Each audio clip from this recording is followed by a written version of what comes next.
పశ్చిమ గోదావరి జిల్లా. ఈ దేవస్థానానికి ఎగ్జిక్యూటివ్ ఆఫీసర్గా పనిచేస్తున్నాను. నా పేరు పులగం వేణుగోపాలరావు. మనకి ఇది 13/2/26 నుంచి 17/2/26 వరకు ఈ 5 రోజులు మహాశివరాత్రి ఉత్సవాలు ఘనంగా జరుగుతాయండి. ఈ శివాలయంలో ఈ స్వామివారు కోరికలు తీర్చేటువంటి స్వామివారు కనుక దూర ప్రాంతాల నుంచి కూడా ఎక్కడి నుంచో వచ్చి స్వామివారి దర్శనం చేసుకుని వారి యొక్క కోరికలు విన్నవించుకొని తీర్చుకోవడం జరుగుతుందండి. ఈ స్వామివారి దర్శనం కోసం సుమారు ఒక 50,000 మంది, 40,000 మంది, 50,000 మంది దాకా భక్తులు వచ్చి స్వామివారి దర్శనం చేసుకుందండి.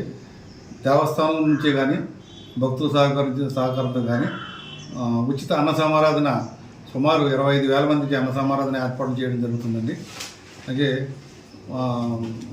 ఉచిత ప్రసాద వితరణ జరుగుతుంది భక్తుల సహకారంతో.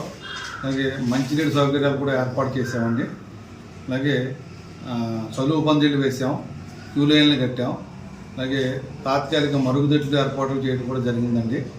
అలాగే వచ్చిన భక్తులకి ఎటువంటి అసౌకర్యం కలగకుండా వచ్చిన స్వామివారి సేవ చేసి కూడా దర్శనం చేసుకుని చక్కగా బయటికి వెళ్ళి స్వామివారి ప్రసాదాన్ని స్వీకరించి ఆనందంగా ఇంటికి వెళ్ళడానికి కావాల్సిన ఏర్పాట్లన్నీ కూడా మేము ఆల్ డిపార్ట్మెంట్స్ కోఆర్డినేషన్ మీటింగ్ పెట్టి ఆర్డీఓ అంశామర వారి సమక్షంలో ఎంఆర్ఓ పెనుమంట వారి ఆఫీస్ నందు కోఆర్డినేషన్ మీటింగ్ పెట్టుకున్నామండి. ఇక్కడ ఆల్ డిపార్ట్మెంట్స్ వారు వచ్చారు. వారి యొక్క సహకారాలు కోరి ఉన్నాం. వారందరూ